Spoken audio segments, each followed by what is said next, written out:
Good morning বন্ধুরা, নতুন সকাল নতুন জীবন। এই দেখো আমার একটা আবার নতুন ব্লগে তোমাদের সুস্বাগতম।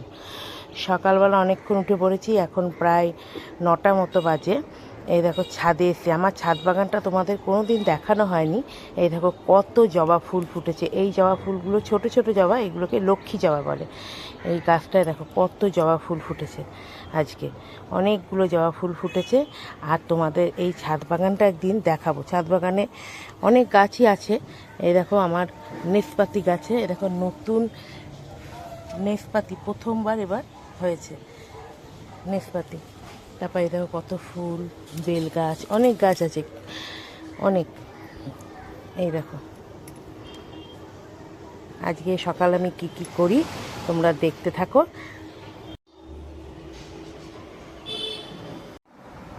এই দেখো ফুল গাছ থেকে সব তুলে আনলাম, বেলপাতা, জবা ফুল, নয়নতারা। আর এই দেখো নেচপাতিটা তুলে আনলাম, যেহেতু আজকে বৃহস্পতিবার, আজকে ঠাকুরকে দেব। এই দেখো সকালে এখন বিছানা তুলবো। সকাল বলতে এখন অনেকটাই বেলা হয়ে গেছে, আমি উঠে পড়েছি তো তোমাদের বলেছিলাম, কিন্তু উঠে অনেক কাজ ছিল। মেয়ে এসছে, মেয়ে বাড়ি চলে এসছে, মেয়ের কোর্স শেষ, মেয়ে ম্যাঙ্গালোর থেকে বাড়ি এসছে এবার।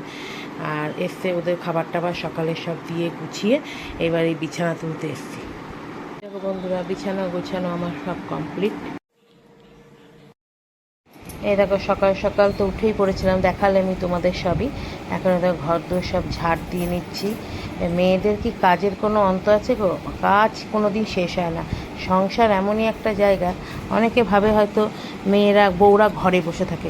আর এই ঘরে যদি বসেই থাকতাম তাহলে এত কাজ সংসারের ঘরে কে করে?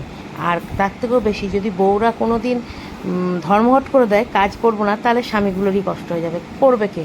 এই এত কাজ, ঘর মোছা, ঘর পরিষ্কার করা, বিছানা ঝাড়া, তারপরে আদার্স সংসারে কত কাজ থাকে, সব কাজই গুছিয়ে করে নিতে হয় আমাদেরকে।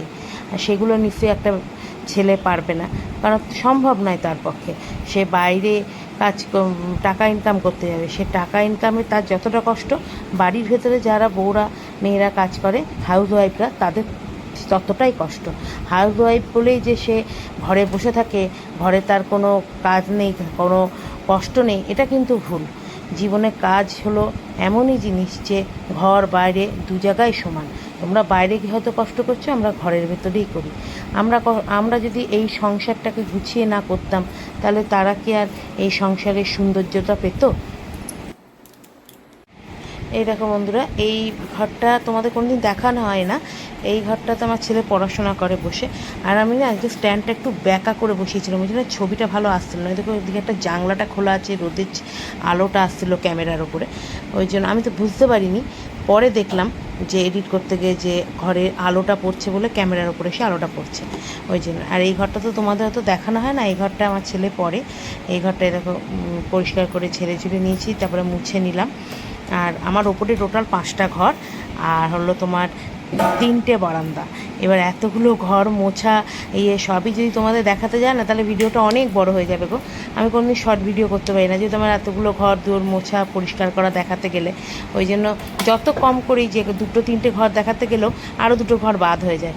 কি করব বলো? করতে গেলে তো সব অত বড় ভিডিও করলে হবে না। আমার ভিডিও কি সবাই দেখবে সারাদিন?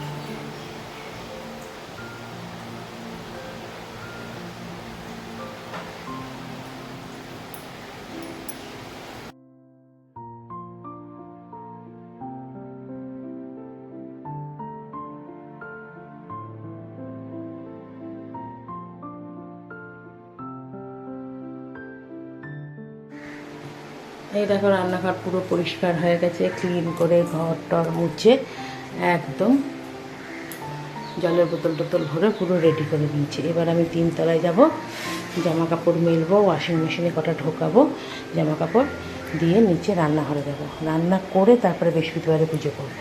পুরো রান্না করেছি, টক ডাল, ইলিশ মাছ ভেজেছি, ইলিশ মাছের কুমড়ো ঝিঙে কচু আলু দিয়ে ঝোল হবে, ঘি করলা ভাজা হবে, আর এই যে মাছের কাটা তেল রেখেছি এটা একটু ভাজা করবো। আর দুপুরে আমাদের এই মেনু। আমি একটু তাড়াতাড়ি করছি যেহেতু কাজের ফুডগুলো নিতে পারবো না তাড়াতাড়ি করতে গিয়ে, আমি রান্না করে চান করে আবার পুজো করবো। এটা তো কালো জিরে, শুকনো লঙ্কা, কাঁচা লঙ্কা ফোড়ন দিয়ে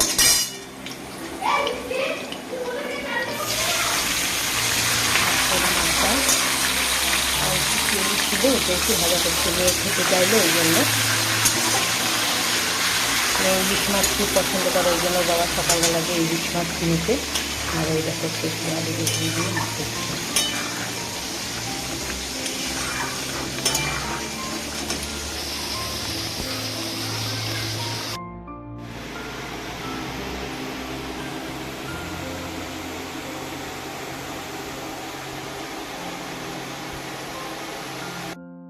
চলো বন্ধুরা, এখন অনেকক্ষণ তোমাদের সঙ্গে ভিডিও করা হয়নি। পুজো করার পর খাওয়া দাওয়া করে এখন আমি ওপরে চলে এসেছি। এখন একটু রেস্ট নেবো, তারপর আবার সন্ধ্যাবেলায় আসছি, দেখতে থাকো বন্ধুরা। এখন আর সন্ধ্যা নেই, এখন প্রায় 8টা বাজতে গেল। বাড়িতে জন্য আসছে, তাই জন্য একটু চা বসিয়েছি, এটাকে জল ফুটছে, চা করবো,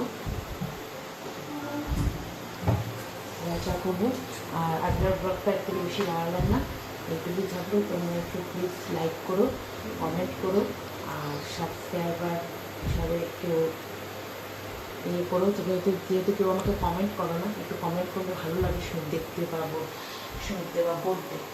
আর তোমরা যে সবাই ভালো থেকো। আর আজকে আমি এত দেরি করলাম ব্লগটা, ঠিক আছে।